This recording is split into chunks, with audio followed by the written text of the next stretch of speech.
अधात्विक खनिज। सबसे पहले हम बता दें कि धात्विक खनिज किस चट्टान में मिलते हैं और अधात्विक खनिज किन चट्टानों में मिलते हैं। जो धात्विक खनिज इसके पहले मैंने बताए वो आग्नेय चट्टानों से प्राप्त होते हैं, इग्नियस रॉक्स बोलते हैं। आग्नेय चट्टानों से धात्विक खनिज प्राप्त होते हैं और जो अधात्विक खनिज है जैसे चूना पत्थर मान लेते हैं, ठीक है। धात्विक खनिज हमेशा परतदार या अवसादी चट्टान से प्राप्त होते हैं, परतदार या अवसादी चट्टान से। थोड़ा सा समझ लेते हैं। जो मेटल होता है वो आग्नेय चट्टान से प्राप्त होता है। तो अधात्विक खनिज परतदार चट्टानों में कैसे बन जाते हैं? जो चट्टानें कभी भी स्थिर नहीं रहती, प्रकृति द्वारा हमेशा उनका क्षय होता रहता है, ठीक है। जैसे कभी अतीत काल में अरावली बहुत विशाल काय वलित पर्वत हुआ करता था, वलित पर्वत अरावली, लेकिन आज वो एक अवशिष्ट पर्वत है। कभी अरावली हिमालय से भी विशाल हुआ करता था, लेकिन हिमालय आज अरावली कट छंट कर एकदम छोटा और संकीर्ण हो गया है। तो चट्टानों का विघटन होता रहता है।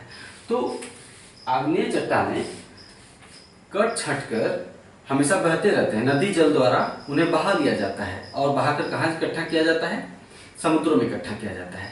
तो जब आग्नेय चट्टानें कट छट कर समुद्रों में इकट्ठा होते हैं तो एक के ऊपर एक परत बनती जाती है उनकी, आग्नेय चट्टानों की। अब वो आग्नेय चट्टानें नहीं रही, तो लंबे समय तक उनके कण जब एक दूसरे पर जमते चले जाते हैं तो लाखों करोड़ों वर्षों में ताप और दबाव के चलते ही भाई चट्टानों में भार होता है, तो एक दूसरे के ऊपर इकट्ठा होते रहने से बहुत ज़्यादा दबाव पड़ता है।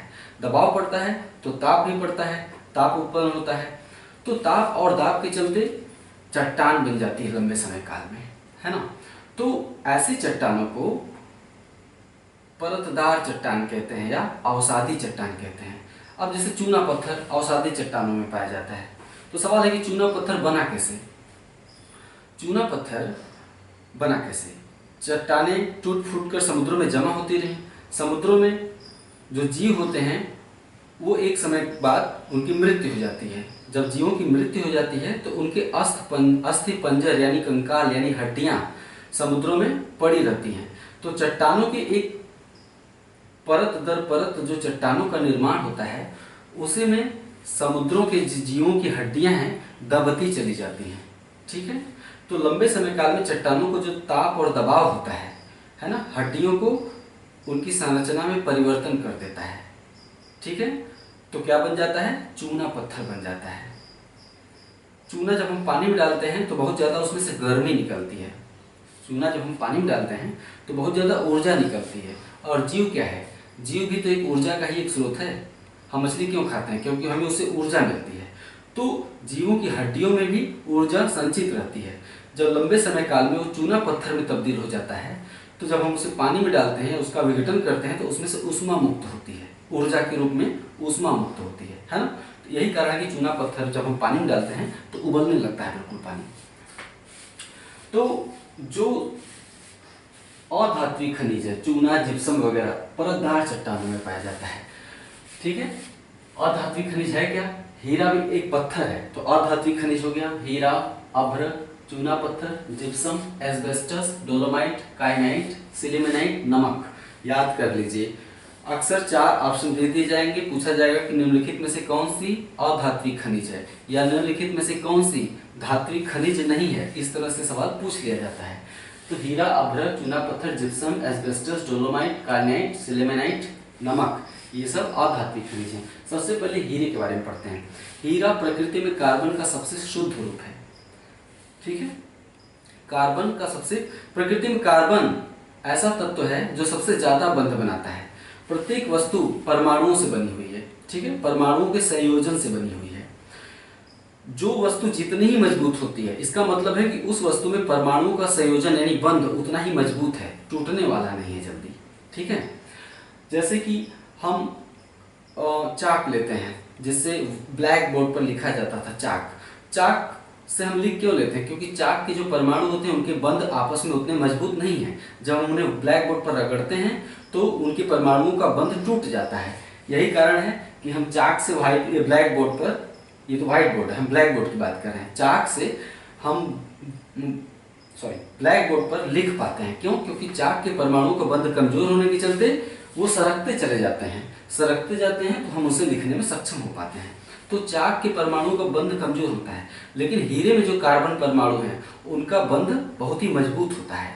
इसलिए हीरा बहुत प्रकृति का सबसे कठोर तत्व है। ठीक है, कार्बन प्रकृति में एक ऐसा तत्व है, तो ये साइंस का विषय यहीं पे उल्लेख आ गया है तो बता दूं, प्रकृति में कार्बन एक ऐसा तत्व है जो सबसे ज्यादा बंध बनाता है, यानी कई एंगल से कार्बन के परमाणु आपस में मिलकर अलग अलग बंध का निर्माण करते हैं। जैसे ग्रेफाइट, ग्रेफाइट क्या है, कार्बन परमाणुओं का ही एक बंध है ना।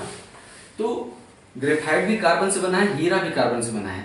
ग्रेफाइट क्या है, जो पेंसिल का लेड होता है ना, पेंसिल से हम लिखते हैं, क्यों, क्योंकि पेंसिल के लेड उसे ग्रेफाइट कहते हैं, पेंसिल के लेड ग्रेफाइट कहते हैं। उससे हम लिखने में सक्षम इसलिए हो पाते हैं क्योंकि ग्रेफाइट में कार्बन परमाणुओं का बंध कमजोर होता है, ढीला होता है, जिस कारण जब हम उसे रगड़ते हैं तो परमाणु एक दूसरे से सरकते चले जाते हैं और हम कॉपी पर पेंसिल से लिखने में सक्षम हो पाते हैं।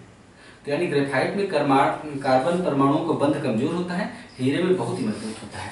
यही कारण है कि हीरा प्रकृति का सबसे शुद्ध रूप है और प्रकृति का सबसे कठोर तत्व है हीरा। हीरा जो है एमपी में, मध्य प्रदेश में पन्ना और सतना की खानों में पाया जाता है, पन्ना और सतना की खानों में। हालांकि फिलहाल जो उत्पादन है केवल पन्ना की खान से ही किया जा रहा है। मध्य प्रदेश में जो हीरा पाया जाता है वो विंध्य क्रम की चट्टानों की नसों में पाया जाता है। हीरा भारत में विंध्यन क्रम की चट्टानों की नसों में पाया जाता है। जो विश्व प्रसिद्ध कोहिनूर हीरा है, नाम सुने होंगे, वो आंध्र प्रदेश में गोलकुंडा की खान से प्राप्त किया गया था। ये भी सवाल पूछा जा चुका है, इसलिए उल्लेख जरूरी हो जाता है। मुंबई भारत में हीरे की सबसे बड़ी मंडी है, मतलब मुंबई में हीरे की घिसाई होती है, अर्थात कटाई होती है। आपने अक्सर सुना होगा कि किसी आपके गांव या ननिहाल के लोग जो कि गांव में रहते हैं, जाते हैं मुंबई में, किस उद्योग में लगे हैं, हीरा कटाई उद्योग में लगे हैं। वह हीरा कटाई का उद्योग बहुत ही विकसित है मुंबई में। हीरे को काटते क्यों हैं, क्योंकि हीरे को जब एक सही एंगल से चारों तरफ से उसकी कटाई होती है, हीरा का अगर पत्थर है तो उसकी चारों तरफ से ऐसे एंगल से कटाई होती है तभी उसमें चमक आती है। क्यों कटाई की जाती है, हीरे की कटाई इसलिए की जाती है ताकि उसमें प्रकाश का पूर्ण आंतरिक परावर्तन हो सके, तभी उसमें चमक होगी। यही कारण कि हीरा रात में भी चमकता है, जब कमरे की लाइट नहीं जलती है तभी हीरा ज्यादा चमकता है, क्योंकि उसमें प्रकाश का पूर्ण आंतरिक परावर्तन होता है। कोई वस्तु जब प्रकाश का पूर्ण आंतरिक परावर्तन होता है तो वस्तु चमकने लगती है। जैसे आपने पढ़ा होगा कि रेगिस्तान में आप दूर तक देखेंगे तो लगता है कि जल भरा हुआ है, पानी भरा हुआ है। रेगिस्तान मरुस्थल में आप दूर देखेंगे तो लगेगा क्षितिज के पास कि जल भरा हुआ है, वहां पर कोई झील है, लेकिन पास जाएंगे तो कोई झील नहीं होती है, क्योंकि आप उस स्थल से इतने दूर खड़े होते हैं कि वहां से गुजरने वाला प्रकाश जो आपकी आंखों तक आता है उसका पूर्ण आंतरिक परावर्तन हो चुका रहता है आंख तक पहुंचते पहुंचते हमारे। ठीक है, उसके लिए एक निश्चित दूरी जरूरी होती है। हम नजदीक जाएंगे हमें वो चमक वाली स्थल नहीं दिखाई देती है, लगता है कि झील था, अब वहां झील नहीं है नजदीक जाने पे। तो प्रकाश के पूर्ण आंतरिक परावर्तन के गुण के चलते वस्तुएं चमकने लगती हैं। इसे आपने अगर मरुस्थल में नहीं गए हैं तो आपने यहाँ भी देखा होगा, आप जब मई या जून के महीने में बस से यात्रा करते हैं या कार से यात्रा करते हैं तो सड़क जिस सड़क पर आपकी कार या बस दौड़ती है उस सड़क पर आप दूर देखते हैं तो लगता है सड़क पे पानी गिरा हुआ है, जगह जगह है ना, पानी जमा है। लेकिन जैसे ही आपकी बस या कार उस स्थल के समीप पहुंचती है वो पानी गायब हो जाता है। तो वास्तव में सड़क पर पानी नहीं जमा होता है, प्रकाश के पूर्ण आंतरिक परावर्तन के गुण के चलते वहां पर चमक पैदा हो जाती है। देखने में एकदम स्पष्ट लगता है कि वहां पानी गिरा हुआ है, लेकिन पानी नहीं होता है। तो हीरे की कटाई इसलिए की जाती है ताकि उसमें पूर्ण आंतरिक परावर्तन प्रकाश का हो सके। चूना पत्थर पर आते हैं। चूना पत्थर एक ऐसा खनिज है, अधात्विक खनिज, जो कि भारत के सभी राज्यों में पाया जाता है। चूना पत्थर क्रमशः आंध्र प्रदेश चूना पत्थर का सबसे बड़ा उत्पादक है और यही महत्वपूर्ण है। चूना पत्थर का सबसे बड़ा उत्पादक आंध्र प्रदेश है। हमने पीछे एक वीडियो में गलती से बता दिया था कि चूना पत्थर विंध्यन क्रम की चट्टानों में पाया जाता है। चूना पत्थर विंध्यन क्रम की चट्टानों में नहीं, कुड़प्पा क्रम की चट्टानों में पाया जाता है। ठीक है, विंध्यन क्रम की चट्टानों में भवन निर्माण सामग्री पाई जाती है, जैसे डोलोमाइट, जिप्सम, संगमरमर, ये सब पाया जाता है। लेकिन चूना कुड़प्पा क्रम की चट्टानों में पाया जाता है। आंध्र प्रदेश में कुड़प्पा क्रम की चट्टानें ज्यादा हैं, तो आंध्र प्रदेश, इसके बाद राजस्थान, इसके बाद एमपी का स्थान चूना के उत्पादन में। अगला जो खनिज है हम लेंगे अभ्रक। अभ्रक का सबसे मुख्य अयस्क पिगमाइट है, लिख लीजिएगा। अभ्रक का सबसे प्रमुख अयस्क क्या है? पिगमाइट।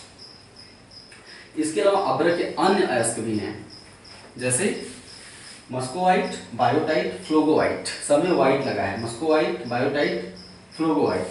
मस्कोवाइट को श्वेत अभ्रक कहते हैं। मस्कोवाइट को श्वेत या रूबी अभ्रक।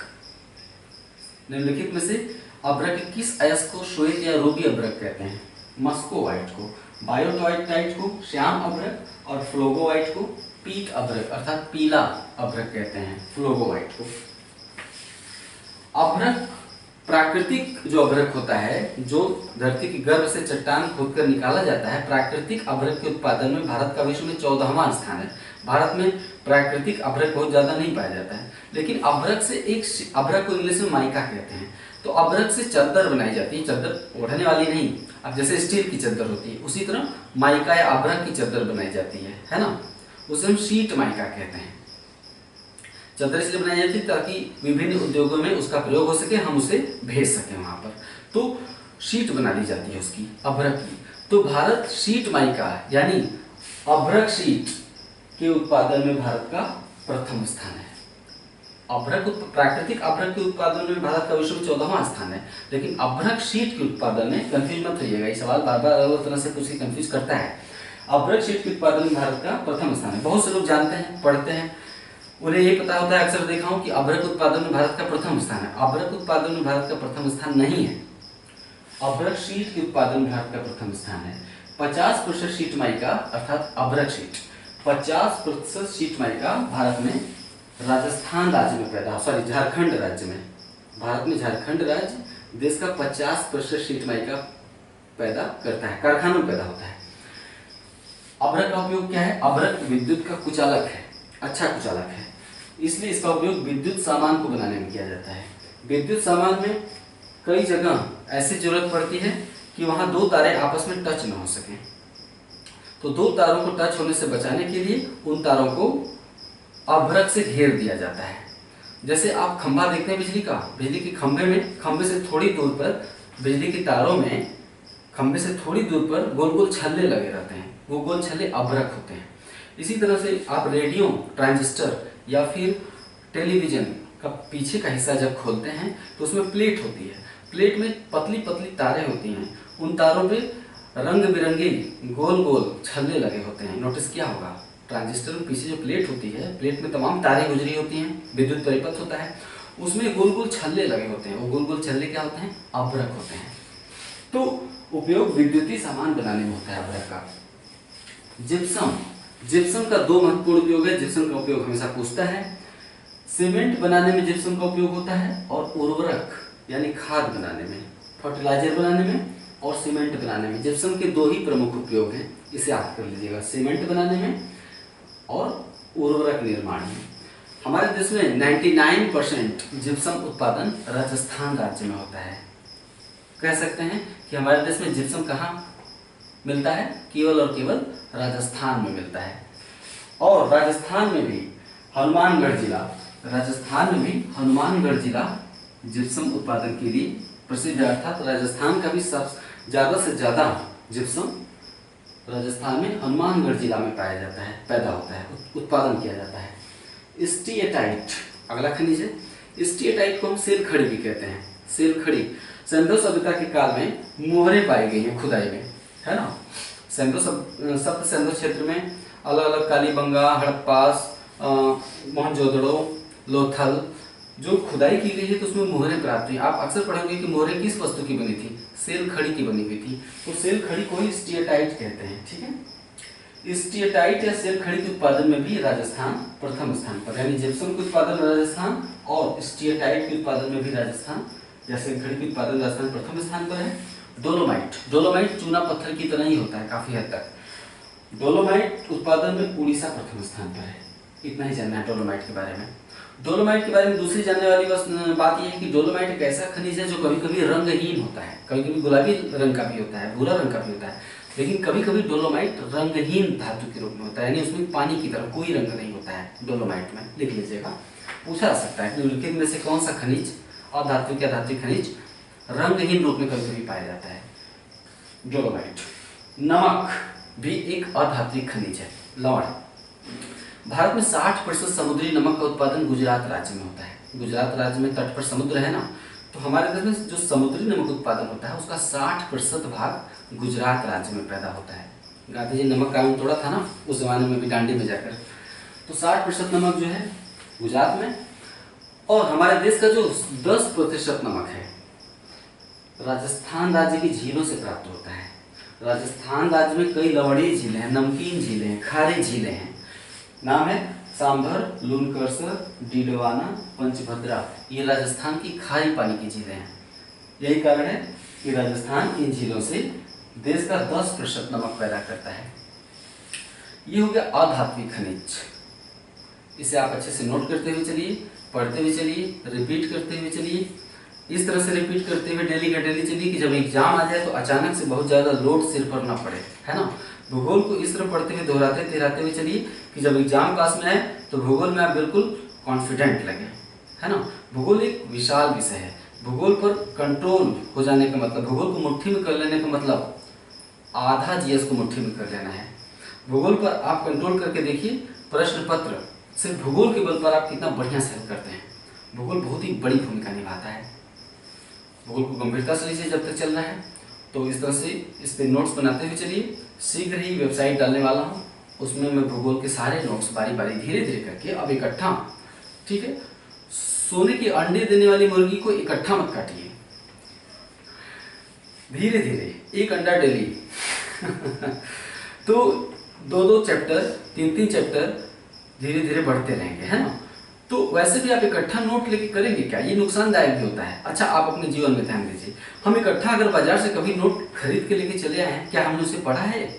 नहीं। इकट्ठा कोई चीज मिल जाती है तो उसका महत्व गौड़ हो जाता है। वस्तु का महत्व तभी तक होता है जब हमें धीरे धीरे मिलती है। प्रकृति ने भी व्यवस्थाएं इसी तरह से बना रखी हैं कि हमें धीरे धीरे वस्तुएं प्रकृति से प्राप्त होती रहें।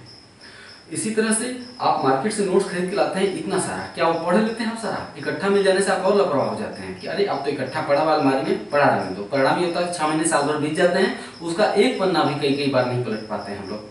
तो जबकि क्लास क्यों करते हैं कि क्लास में डेली का पढ़ते हैं, डेली नोट्स बनाते हैं और डेली एक एक चैप्टर पढ़ते रहते हैं। तो धीरे धीरे मिलने के फायदे अनेक हैं और कहीं ज़्यादा हैं।